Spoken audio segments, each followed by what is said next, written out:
Okay, welcome everyone. Good afternoon.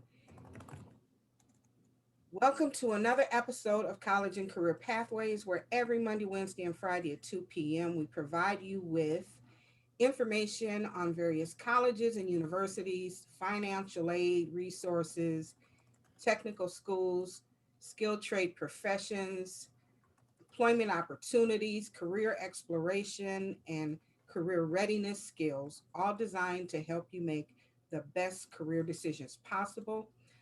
I'm Curitin, your host, and today we will be speaking with a recruiter from Western Michigan University. Welcome, Ms. Gibson. How are you today? I am doing so well. I'm very happy. Thank you for having me today. I really appreciate this. Absolutely no problem. You can go ahead and get started. I will do that. I am talking as I speak. I want to share some information with you all. Um, Share screen should be open. yeah, I'm going to share some information with you all as I talk. But thank you again for taking time out of your day to just spend a couple of minutes with me and so that I can share some information with you about Western Michigan. Not sure how familiar you are with Western. We are located in Kalamazoo, Michigan, centrally located between Detroit and Chicago. So if you ever want to get away for the weekend from Kalamazoo and not come back to the metropolitan Detroit area, you can always go to Chicago, straight out 94. Western began as a school of education, Western Normal Teaching School in 1903. We had one subject matter education, that's it, Western Normal Teaching School. Since that time, of course, we have grown in leaps and bounds. We have over 150 major areas of study that you can choose to study here at the university in 7 academic colleges. We are very strong and transfer friendly. So if you all choose to transfer to Western and use the Michigan Transfer Agreement to do so, you can do that. I've shared with you in the chat different links that I'm going to speak about. In being transfer friendly, we have a transfer equivalency guide that will show you what classes within the Michigan Transfer Agreement will transfer from an accredited community college to Western Michigan. Shaves off a lot of time, shaves off some money, if that's your best fit. Otherwise, we welcome incoming students, whether you're transferring, whether you're a beginner freshman.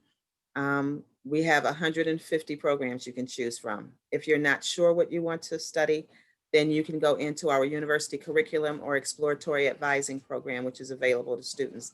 That gives you an opportunity to explore your options, learn about what we have available at the university, as well as discover your passion. So that first year, you're not having to declare a major within the confines of our academic programs.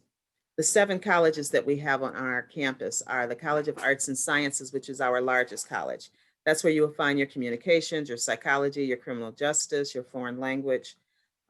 We also have our College of Aviation, which is our smallest college on campus. Well, it's not actually physically on our main campus. It's in Battle Creek, Michigan, which is 25 minutes east of Kalamazoo. We have our Hayworth College of Business, where our logistics um, major is #1 in the country. We have our College of Engineering and Applied Sciences, our College of Health and Human Services, and our College of Fine Arts. If you're interested in the fine arts, we're the only public university in the state that every program in our College of Fine Arts is fully accredited. And then we have our Lee Honors College, which is one of the oldest honors colleges in the country. So we have those programs available to you. What I would like to say too is that if you all have any questions, feel free to put it in the chat or just interject at your whenever you want to, because I don't want to just spend this time talking at you. I do want to at least be able to share the information and you be able to participate in the conversation. Western Michigan is in the top 10% of colleges and universities in the country. We've been ranked in that manner for over 20 years by US News and World Report. So as you are looking at the different colleges and universities, it's important that you look at the rankings and the accreditation of those schools that you're interested in attending. Our student faculty ratio is 16-1. We are a Division I in athletics. We're in the Mid-American Conference. We have a little over 24,000 students that are currently enrolled. We can offer you both the large college feel as well as the individualized attention that the student requires in making that transition to higher education. While you can get the large atmosphere feel as the general university and with the numbers, everyone isn't on campus at the same time, so it's not too big that you'll feel overwhelmed. Once you get into your actual majors, class sizes become significantly smaller. You're in a more smaller environment, a more quaint environment. Every incoming student, every incoming freshman into our university is paired with a student that's already enrolled at the university, and they will serve as your first support. It's called peer-to-peer mentoring. So you'll have that support system when you arrive on our campus. We are a hands-on experiential university. We partner with over 600 employers every year to provide internships or externships or employment opportunities after our students graduate. 9 out of 10 of our graduates, 90% of our graduates coming out of Western Michigan University are employed within 3 months of the time that they graduate. Um, because we are an experiential, 84% of our students receive some type of experiential learning, and that means that it's outside of the classroom. We want our students to have that experience. So in being an experiential university, you're doing research, you're doing internships. Externships are non-paid internships and co-ops. Um, we are a Research One doctoral institution. We have a renowned faculty. 95% of our faculty have attained the highest degree in their field of study. 90% of our faculty are actually in the classroom teaching. We also provide for our students an opportunity to do research. So we bring over $25 million of research money into the university every year, not just for our faculty and staff, but for our students as well. So our students are engaged in research opportunities and learning more about the profession that they've chosen to study. So that gives us kind of a heads up um, with other universities. We've received Excellence in Diversity Awards. We're part of a global leadership program, and we've been ranked third in the nation in new safety initiatives. We have 16 living and learning environments. Now, some of you may be a little older and choose not to live on our university's campus, and that's fine. We also have apartments available on campus. But in our living and learning environments, that provides an opportunity for you to live among those students that you're studying with. So on certain floors in our residence halls, you can live among those students who are majoring in the same programs that you're studying. That way it gives you an opportunity to carry on what you're learning from the classroom to your living style. It's not mandatory, it's just an option. In the residence halls, however, it is double occupancy, but we do have single rooms available at an additional cost. Unless you've maintained a certain grade point average, you can then request a single room. We have a residence hall available for students who are transferring or students who are over 21 as well. So all of that is made available to you. We are making every attempt to meet our students where they are. We have made adjustments this year because of the COVID-19. We are synchronous and asynchronous. So we have some classes that were actually in person, and we had some that were totally online. Then we had others that were meeting every other week in person, but still meeting on the offline courses on the opposite weeks. Our campus is now in hibernation. Students were sent home after Thanksgiving, which was the original plan anyway, and that won't be returning until the beginning of the year. The largest class size that we have on our campus is 350 students. It is a lecture hall. Because of COVID, we have even knocked that down to a third of that. The largest class size at that point was 70 students. In the actual classrooms, there were fewer than 17 students. All of our students are wearing masks. So we are taking every precaution to ensure that our faculty, staff, and students are safe, just so that you know that we are adhering to those laws. When I talk about admitting students to the university, I look at 4 components. Currently, we are test optional. So if you have or have not taken the ACT or the SAT, that's fine. We are only using it for admissibility. We are not using it to hold against the student. The overall grade point average for incoming freshmen to Western right now is a 3.4 grade point average. The average ACT or SAT is a 24 or an 1140, but again, you don't have to submit those scores. We look at the number of academic courses that the student has taken and the rigor of those courses, or if you have taken the GED, we look for certain scores. And then I look at the trend or the fluctuation of your grades. I like to see a upward trend or a consistent trend. A negative trend will give me cause to have to give you a call or, send you an email. When applying to the university, there is an option that you can take advantage of by submitting or uploading a personal essay or a personal statement. That just tells us a little more about you that you want us to know. Certainly, we can't um, know everything about you just based primarily on your grades or on your transcripts. If there's something that you want us to know more about you, then I would encourage you to submit that essay or that personal statement with your application. That gives us a better review of how we look at you, and we try to look at the student holistically. So we look at your experiences, both inside the classroom and outside the classroom, and anything else you want us to know about you. So that could improve your chances of being admitted as well. The trend, of course, is the fluctuation of your grades. It's very important how they look or what you did or what your GED scores were. So we take all of that into considerations. Yes, you can have a car on campus. There is a parking fee of $350 for the year. We do provide transportation, Lawrence, for our students from their residence halls to our academic buildings, even to our College of Aviation, which is 25 minutes away in Battle Creek, Michigan, even to our College of Engineering and Applied Sciences, which sits on its own campus called the Parkview campus. It's about 15 minutes offsite of our main campus, and we've surrounded it by research and technological firms. And our Health College of Health and Human Services also has its own campus that's about 15 minutes offsite of our main campus. So yes, you can have a car, but we are a pedestrian campus, so you won't drive through campus. Even with, and our buses are on campus are free. But because we don't want to confine you to our university's campus, we encourage our students to learn more about the Kalamazoo community. There are a number of things to do in the Kalamazoo area, such as the same things that we have here in the Metro Detroit area. So we have the big box chain stores. We have Target, we have Walmart, we have Myers, we have the chain restaurants that we have in the Metro Detroit area. And I say we because I live in the Metro Detroit area. And then we have things that are just unique to Kalamazoo. And we encourage our students to become involved in the community of Kalamazoo. So even with your Western ID, whether you have a car or whether you don't have a car, you can ride our public transportation, our buses, at no cost. All you have to do is show your ID.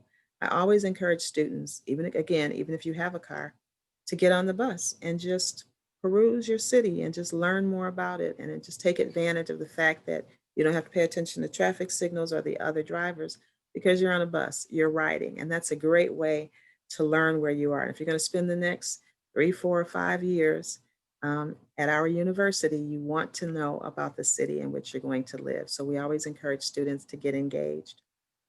On our university's campus, we have over 500 registered student organizations that you can become involved in. And we always encourage students to become involved in at least one or two. We want you to be actively engaged outside of the classroom.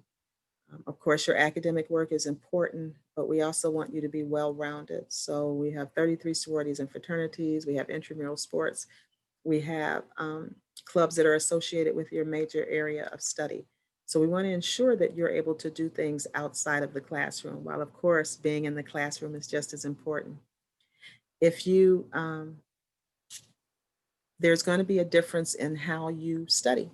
If you need to learn how to study, if you need to learn how to write a college-ready paper, we can provide that for you in our Academic Skills Center.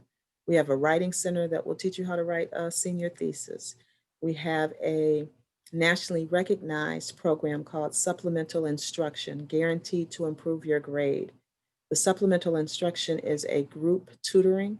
It is led by a student that has already taken the class, passed that class successfully with honors, and then they teach you what you're learning in class. Not only will your grades improve, but you're also going to meet students who are studying the same subject matter. So that's always a way of getting to know individuals, and that's, guaranteed to improve your grade. We have a computer center that's open 24 hours a day, 7 days a week, as long as school is in session. You get up to 500 sheets of paper a semester to use at no cost. Haven't met anyone that uses 500 sheets of paper yet, but that's available to you. We have a $10 million library that has 3 different floors and 3 different noise levels that you can study. We have a student rec center that's a state-of-the-art spa, indoor pool, swirl pool, handball court, racquetball court. We care about you physically. We want you to be not only academically sharp, we want you to have the opportunity to take care of your body. We are a JED campus. So not only do we care about you academically and physically, we care about your mental stability as well. We understand that there are times when some of us need to speak with a licensed counselor or a psychologist. We provide that for our students as well. What we've learned, particularly in this pandemic, is that some of us have angst or anxieties that we weren't aware of and that have come full force, so we have to deal with those, but we care about our students. So not only are we supporting you academically, we're supporting you physically, we're supporting you mentally. We also have a Syracuse Health Center on our campus for our students, and we are surrounded by 2 large teaching hospitals, both Bronson and Borges Hospital. So that's what we have in our general area to support our students. It is up to you, however, to be proactive, to initiate all contact. If you're having any challenges, you have to let us know what those challenges are so that we then can assist you and find you the necessary resources that will help you learn and grow at the university. We have been ranked in the top 5 for best bangs for your buck by Washington Monthly. Every year, public universities in Michigan increase their tuition anywhere from 3 to 6%. In the 20 plus years I've been at Western, we've not gone over 4.5% increase in tuition. This year, because of the pandemic, because we know how it has affected or impacted families or potential students, loss of income or threat of jobs being lost. We understand that. So we did not increase our tuition this year. We are relatively inexpensive compared to other universities in Michigan. I think we may be the 5th or 6th least out of the 15 public universities. Right now, students are paying a little over $13,000 for tuition, and that covers your tuition and fees. So a student and we're on a flat rate tuition, so that's for a student who takes up to 15 credit hours. A full-time student takes anywhere from 12 to 15 credit hours. Anything above that is $500 additional for every credit hour.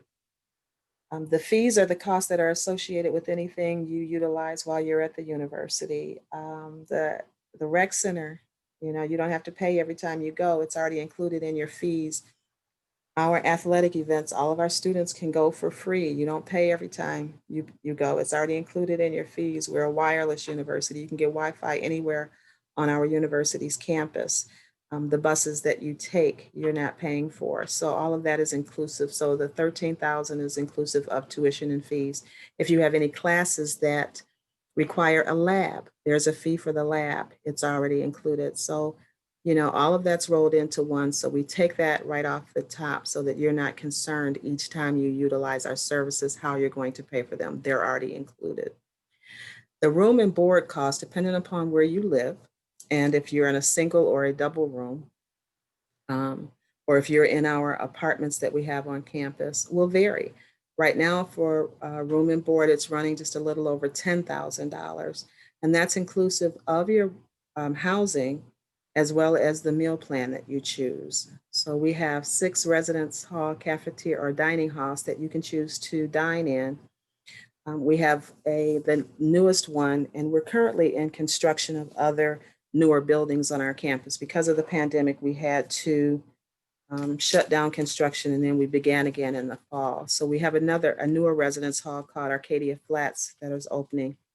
We're rebuilding our student center with retail space, and we're also building new dining halls. But until they're open, we will be utilizing those 6 that are currently on our campus. So the Valley Dining Hall has 9 different micro restaurants in it. It has a Traditions restaurant, and that's where you'll find your typical Sunday, excuse me, Sunday meal, whatever that looks like in your house.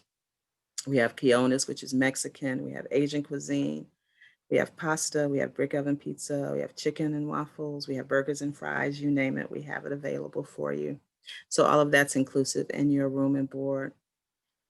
Then it estimates books and supplies for about $1,000 a year. That will vary. Many students don't pay that much. A lot of our professors have written their own books for their classes and can give you a download, which is relatively inexpensive for your books.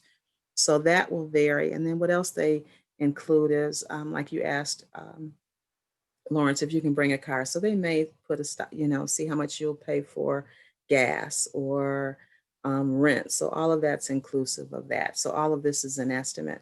So right now, students are paying just a little over $24,000 for attendance. And the Business Insider has ranked us one of the most affordable, highly ranked universities in Michigan. And the Money magazine has ranked us one of the best colleges for your money. So you're getting a quality education at a nominal fee compared to some other universities. We do provide scholarships for our students. Through the admissions process, we have merit-based scholarships that are based on your academic success or your academic achievements. And then throughout the university, we have additional scholarships that are based on the major area of study. We have endowed scholarships, which are gifts, private gifts to the university, the academic scholarship, academic college scholarships, and then we have something called Scholarship Universe.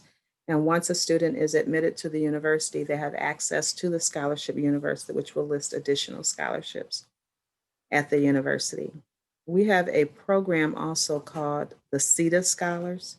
It is for students who have been in the foster care system, Wow. are aging out of the foster care system, or were in the foster care system on or before their 14th birthday. They are provided year-round housing. Um, and I think about 60 to 70% of their educational costs are covered. So if you know of anyone or if you're one of those students, I will put that in the chat as well. I And always forget to no do. other qualifications for that particular scholarship other than they were in the foster care system at some point. Right. I'm going to pull that up. I'm going to pull that up so you can see that. So I'm going to, yeah, I'm going to share my screen. So I'm going to pull that up just so to give you an idea of what that looks like.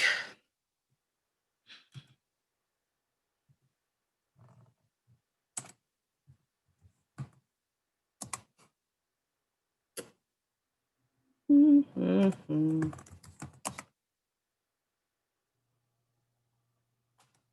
It's called Fostering Success. And let me get back to you.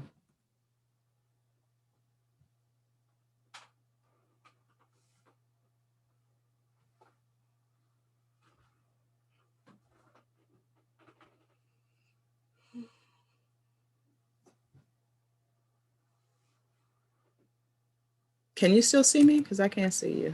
I see you. I don't see your screen though. Because I can't see you to get back in to share my screen. I don't know what happened.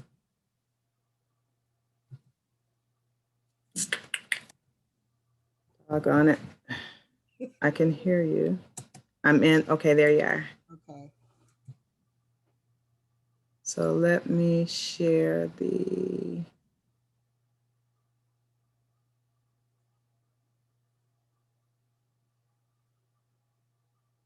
Okay, it's not up there. Hold on. Let me close out everything else and let that be the only thing that's open.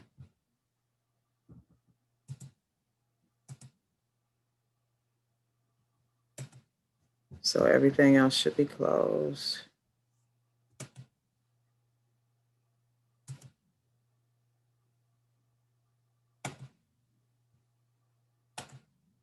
Can you see that? Yes. Okay. So this is our Fostering Success program. Actually, it's been #1 in the country for a number of years, and some of the other universities have copied it and been very successful. So that's the COVID information.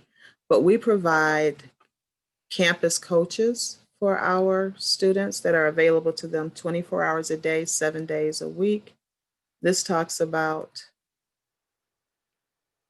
creating transitions that lead to success. 60% of the students that are enrolled are from the Wayne County area. So we get a large number of students from Southeast Michigan in this. And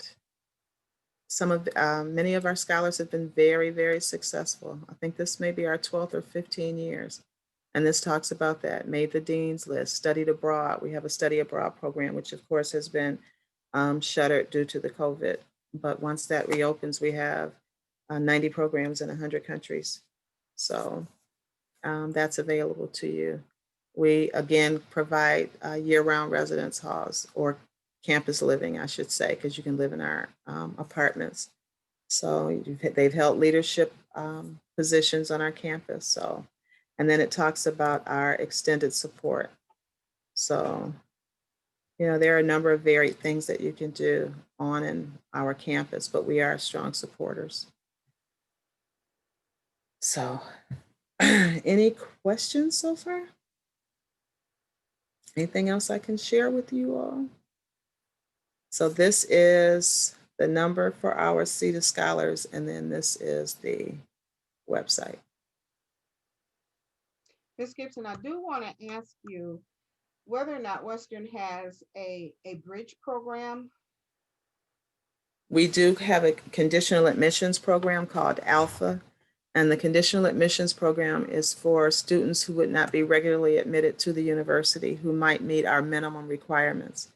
So I don't even know if I said to you all, because this is my third presentation today, that the average grade point is a 3.4. Yeah. And that just means that 50% of the students who enroll at Western have that grade point average or higher. There's another 50% that are admitted without that grade point. So if a student has a 2.8 or higher right now, because we are test optional, and a positive trend, then there's a possibility they can be admitted.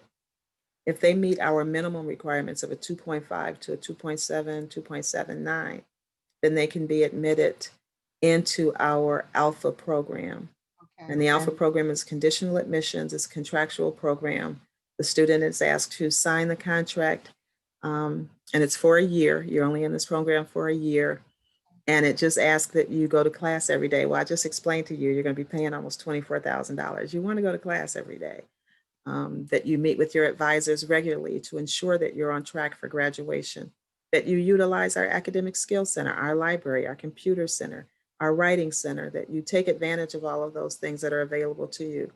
Based upon what your trend is or what your grades look like, you may have to take one or two lower level college courses within that. So you have to maintain a 2.0 that first year in the program, and then you are no longer in the program. We kind of hold your hand that first year. About 60% of the students who have that opportunity to opt out because their grade point averages have improved or they've submitted test scores that have shown that they can match what the grade point is, they opt to stay in. So 60% of those students who can get out of the program and just be a regular admit choose to stay in. So we do have that available, but that's only for incoming freshmen. So. That's pretty good. Mm-hmm. That's pretty good. Okay. Does anyone have any questions? Nothing? If you've not had an opportunity to visit Western, I've shared with you our virtual visit site. You can we have an app that you can take your own tour of campus virtually, a guided tour. So you can just go on the app and take a guided tour. You can see inside the residence halls and our academic buildings and just see the campus itself. Then we do daily presentations, as well as just if you want to go on our campus physically, we can provide you with a map and just show you the different buildings. You won't be able to go in, but that's available to students also. So do you have an application deadline for this coming fall semester 2021? Our application deadline is June 1st. Okay. So you have to have everything in by June 1st. Our early action decision to be considered for any scholarships passed on December 15th. So Okay. now you have up until June 1st to have everything into us. But Okay. again, the earlier you apply, the better, because we do have, the early action was only for admissions scholarships. Any other scholarships have their own deadlines. So the earlier you apply, the greater your chances are of being considered for those scholarships. Oh, yeah, the peer-to-peer is very good because it just gives you that opportunity to meet with the students, and any incoming freshman to Western, um, any currently enrolled freshman is having the same experience that an incoming freshman would have based on just the COVID-19. So of course, they would be able to show a student how to navigate through all of this. So yeah, I think it's a great idea too. Also, in preparing our current seniors Sorry about that. college, Talking on mute. would it No, I appreciate be everyone. a good idea to help them focus on Yesterday. learning how to take good notes? I'm sorry, can you repeat? Appreciate everyone. I was saying to prepare our seniors for coming to college, would it Mhm. be a good idea to spend time helping them to focus on taking good notes for their classes? Academically, that's key. And that's always one thing I say, particularly when I talk about the Alpha program and how it's mandated that you go to class every day. Right. You miss a class, you miss a lot. No one is going to take notes like you take notes, because what's important to you may not have been important to them and they could have missed it.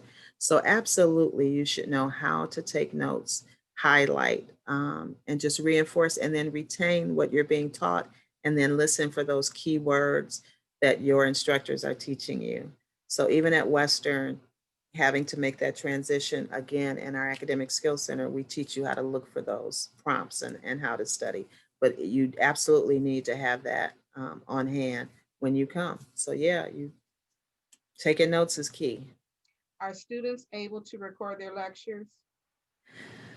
You can work that out with your professor. We do have a disability student service office for students who are having any challenges, whether they're ADD, ADHD, or if they need time test, or if they need to record a session.